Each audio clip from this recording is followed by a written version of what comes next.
Your Voice, Shropshire Disability Network Newsletter, May 2011.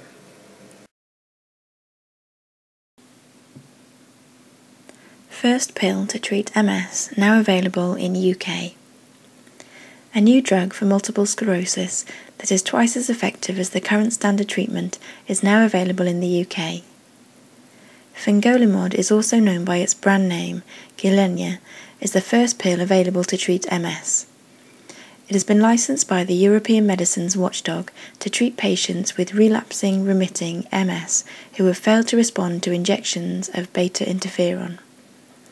Studies show it reduces the relapse rate by 54% compared to untreated patients and the progression of disability by 30%.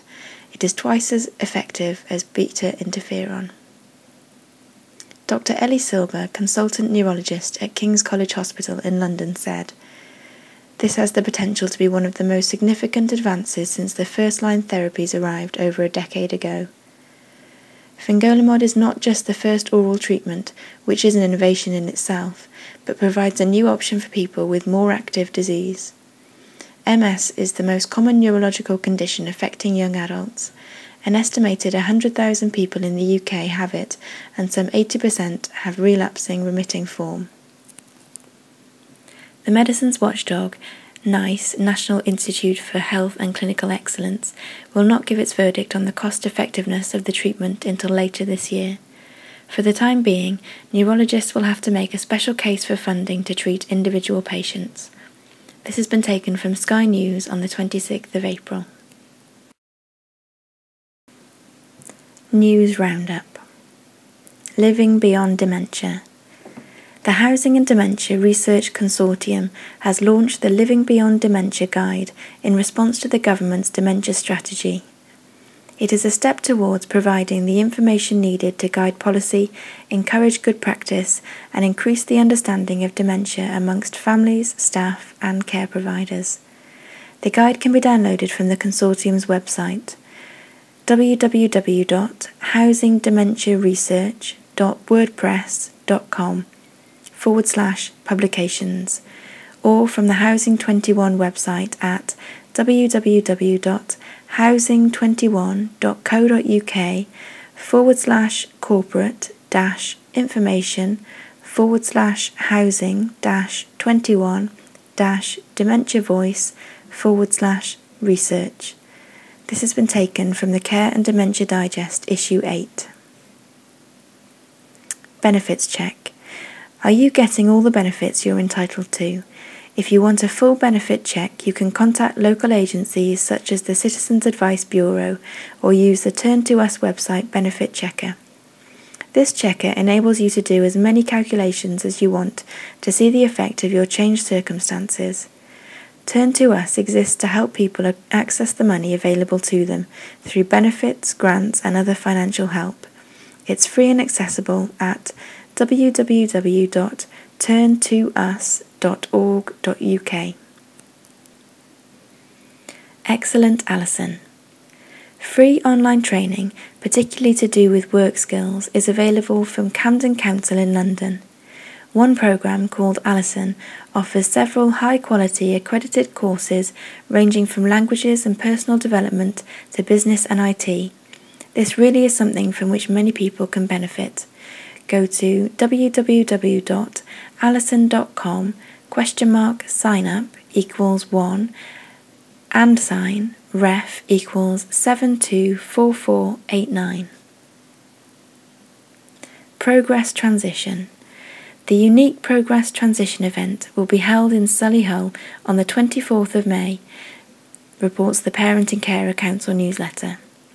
This year's forum will also be open to parents and young people from across the country, all of whom are looking for further information on how they can get the best outcome as they move towards adulthood. Call 01223 207770 or you can visit www.progressmagazine.co.uk/events. Put wheels under it. The government has said that if WizKids can get 100,000 signatures on a petition, this will bring forward a debate in Parliament about the need for wheelchair reform, so please sign at www.wiz-kids.org.uk/fast forward/fast forward-petition. To collaborate or compete. Many charities are facing increased competition, both from other charities and from private organisations. But a new report from the MPC, Impact Networks, Charities Working Together to Improve Outcomes, warns charities against abandoning collaborative working in the face of increased competition for funds. An impact network considers all the different activities and organisations that contribute to a final outcome. In its report, MPC challenges charities to ask some difficult questions of themselves. Do they primarily exist for their beneficiaries or for themselves? And if other organisation is providing an identical service, should they compete for funds or work together? Thinking about charities in the context of an impact network highlights the benefits and challenges of collaboration.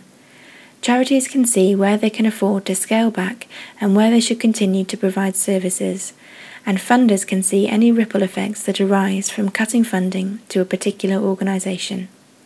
This has been taken from the MPC newsletter. Disabled sport in Shropshire. With able-bodied sport dominating the sporting calendar so much, it can often be assumed that disabled sports is ignored. However, this is far from the case.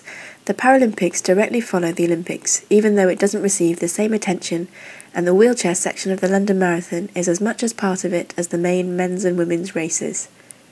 Closer to home, there are many opportunities for disabled people to take up sport, both on an individual and team basis. Shrewsbury Sports Village has a number of different sports disabled. The Shropshire Hornets Junior Wheelchair Basketball Club and the Shropshire Disabled Cricket Association both use the venue, and the latter also play elsewhere. In addition, the Indoor Bowls Centre provides both wheelchairs and facilities for people with severe visual impairment. If you're into dancing, however, the Blue-Eyed Soul Dance Company might be worth contacting. They're based at the Lantern in Shrewsbury, but also produce work that tours nationally and internationally. In Telford, the indoor ice rink wheelchair users can take their wheelchairs users and carers applies, but no booking is necessary. Elsewhere in Shropshire, wheelchair users can play 10-pin bowling at the venue in Oswestry, go paragliding at Church Stretton, and even play paintball at Rednall Airfield in West Felton. So there are certainly lots of opportunities out there for disabled people, whether it's for physical exercise, to meet new friends, or to just have a good day out. Chris Moorcroft. Learning Disability Grants. Grants of up to £300 are available from the Basil Horton Memorial Trust for people with a learning disability. They can be used towards the cost of a holiday, to achieve an individual ambition, for support to enable travel or entertainment, or for other purposes. Individual beneficiaries must live in Shropshire. Requests for an application form should be made by email to horton.trust@shropshire-rcc.org.uk or by letter to the Clerk of the Trustees, the Basil Horton Memorial Trust, care of the Community Council of Shropshire, the Creative Quarter, Shrewsbury Business Park, Shrewsbury, SY2 6LG. Are there opportunities among the cutbacks? The impact of the cuts is being felt by many of us, especially those already involved in service delivery or who depend on local authority grants to keep going. But for many smaller organisations, there have also been a few interesting developments in the Big Society agenda and the recent budget announcement that are worth looking into for funding opportunities. The Big Society agenda covers 3 areas. 1. Devolving power to communities and local government. The Big Society puts a strong emphasis on community participation, so collecting evidence of beneficiary involvement in planning your services may strengthen grant applications. Resources aren't just about hard cash. How can you make the most of the government's interest in getting people to volunteer? NCVO has just published an online almanac on participation. Trends, facts and figures to help you understand what motivates people to get involved. If you are a small charity with a national focus, you could start thinking about collaborating with more regional organisations to boost your local credentials. Take a look at NCVO's Foresight's thoughts on collaborative working. 2. A greater role in public services for VCOs and civil society organisations. New opportunities to deliver public services should be opening up, but smaller organisations aren't necessarily ready to bid for and manage big contracts. If you're thinking about getting into public service delivery, some options you should consider are skilling up, either by training existing staff or employing specialists. Why not join NCVO's free public service delivery network to get more support for this? Pairing up. Could you form a consortium to run joint bids for public service contracts? NCVO has a great range of case studies on this issue. Building relationships. If you need support to understand how to build strong relationships with local authorities and other public sector bodies, NCVO has proved tactics in this latest case study. This case study from PSDN is a great account of how one fostering agency built positive relationships. 3. Supporting the voluntary and community sector. With so many organisations facing severe cuts to their funding, current support measures can look like a fairly poor compensation, but there are some opportunities out there, including the government's plan to allow charities to claim gift aid on up to £5,000 of small donations without the need for gift aid declarations. Read more about this, as well as plans to increase payments to volunteer drivers in online budget summary. The release of more loan finance from organisations like Charity Bank, acting as intermediaries for the big society bank. If you're in a position to apply for loan finance, then this could represent a handy alternative source of funding. Read more about this on our loan finance web pages.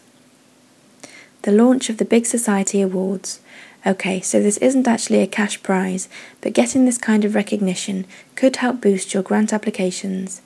If you are a regionally based organisation, there could be more community assets under threat in your neighbourhood. Could you raise funds to take them over, or support others too? The budget still. The NCVO has put together a short briefing to help people understand how the budget can support giving.